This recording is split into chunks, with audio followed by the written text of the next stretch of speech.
Hi guys. Today we will analyze Marriott International stock, and calculate its intrinsic value using two different valuation models. Enjoy! Hit the like button and subscribe to my channel if you want to see more videos like this. Technical analysis. The stock has been a good performer in the overall market. The short-term trend is negative, while the long-term trend is still neutral. Not much exciting going on here. Strong support levels are around $150 and $133. Next strong support levels are around $120 and $103.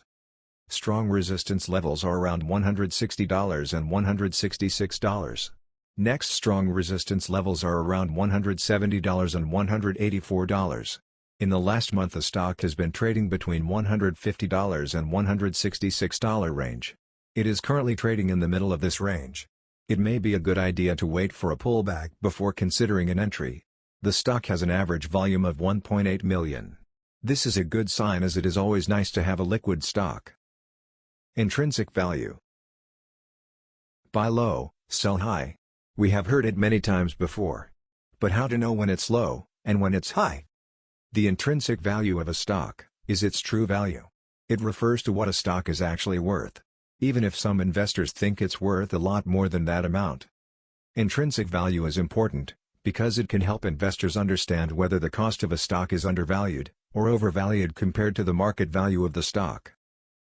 Let's calculate the stock's intrinsic value. For more accurate results, we will use two different valuation models to calculate the intrinsic value of the stock. Discounted free cash flow model, using the formula below, then, valuation based on earnings per share, 5-year average P/E ratio and expected growth rate. First model. Discounted free cash flow valuation.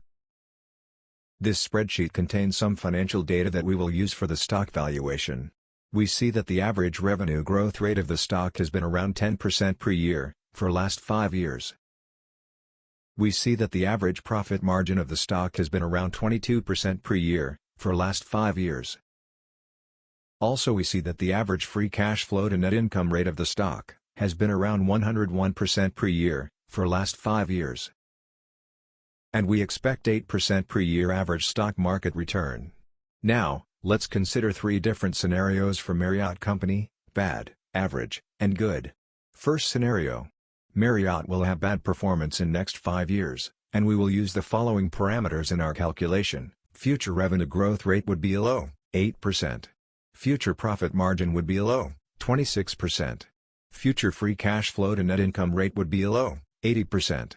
In this case, the fair value of the stock today would be $49. Second scenario. Marriott will have average performance in next 5 years, and we will use the following parameters in our calculation. Future revenue growth rate would be average, 9%. Future profit margin would be average, 28%. Future free cash flow to net income rate would be average, 90%. In this case, the fair value of the stock today would be $60.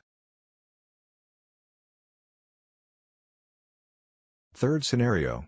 Marriott will have high performance in next 5 years, and we will use the following parameters in our calculation. Future revenue growth rate would be high, 10%. Future profit margin would be high, 30%. Future free cash flow to net income rate would be high, 100%. In this case, the fair value of the stock today would be $73. Second model. Valuation based on earnings per share. This spreadsheet contains another financial data that we will use for the stock valuation. The current earning per share price for the company is 5.29. Minimum rate of return. I will use 10%. Because when we invest in individual stocks, we are looking for a higher return than the S&P 500. For Marriott, analysts forecast growth rate around 10% per year in next 5 years, and future P/E around 24. Again, I will use 3 different scenarios for Marriott Company: bad, average, and good. First scenario. Marriott will have bad performance in next 5 years, and we will use the following parameters in our calculation. Future growth rate would be a low, 8%. Future P/E would be a low, 15. In this case, the fair value of the stock today would be $67. Second scenario. Marriott will have average performance in next 5 years, and we will use the following parameters in our calculation. Future growth rate would be average, 9%. Future PE would be average, 17. In this case, the fair value of the stock today would be $83. Third scenario. Marriott will have high performance in next 5 years, and we will use the following parameters in our calculation. Future growth rate would be high, 10%. Future PE would be high, 19. In this case, the fair value of the stock today would be $101. As you can see, today the stock is overvalued, $154, even if we expect the company's high performance in future. While the company has a good profitability rating, the company has a high debt level.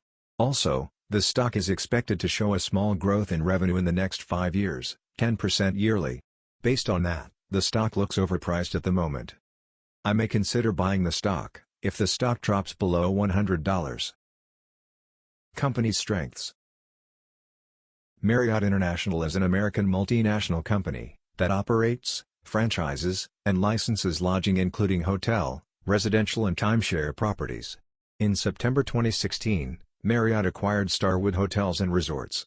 It created the world's largest hotel company, with 1.1 million rooms in more than 7,500 hotels, spanning more than 100 countries. Marriott has an industry-leading loyalty program, with over 160 million members, which incentivizes third-party hotel owners to join the company's brands. Marriott is reporting strong growth rates in the last few quarters, and earnings per share already have reached pre-crisis levels. The company also has improved its balance sheet, and also reinstated the quarterly dividend. Marriott has a high exposure to recurring managed and franchised fees, which have high switching costs, and generate strong return on invested capitals. Marriott benefits from the increase in travel following the COVID pandemic, and has a runway for further revenue and EPS growth. Rising inflation may be slightly positive for the hotel industry. The company continues to expand, and is opening 7 new properties in Japan. It is also partnering with Baraka Lodges to enter the safari segment in Africa, with its new hotel expected to open in 2023. Marriott's return on assets of 7% and profit margin of 10% are amongst the best returns of the industry. Risks. The company is at risk from weak economic conditions, rising operating expenses, and the threat of terrorism, which could hurt both business and leisure travel. Like other lodging companies, it is also facing substantial risks from the pandemic. Increased competition from newer entrants, who provide alternative accommodations within the so-called sharing economy. Airbnb continues to be an industry-wide threat. Marriott's North American hotels represent around 65% of its room base, exposing the company to an economic downturn in North America and the U.S. to a greater extent than competitors. Long construction times, over 2 years for limited service properties, due to supply chain and labor issues. Cyclicality and overbuilding in the industry present additional risks. Overbuilding can lead to lower occupancy and room rates, which would then affect growth and profitability. The company has a high debt level. The company is not financially healthy enough, and could expect problems in meeting its short-term obligations. Based on estimates for the next 5 years, the company will show a small growth in revenue. The revenue will grow by 10% on average per year. The earnings per share is expected to grow by 12% on average over the next 5 years. Thank you for watching. If you found this video helpful, please hit the like button and subscribe to my channel.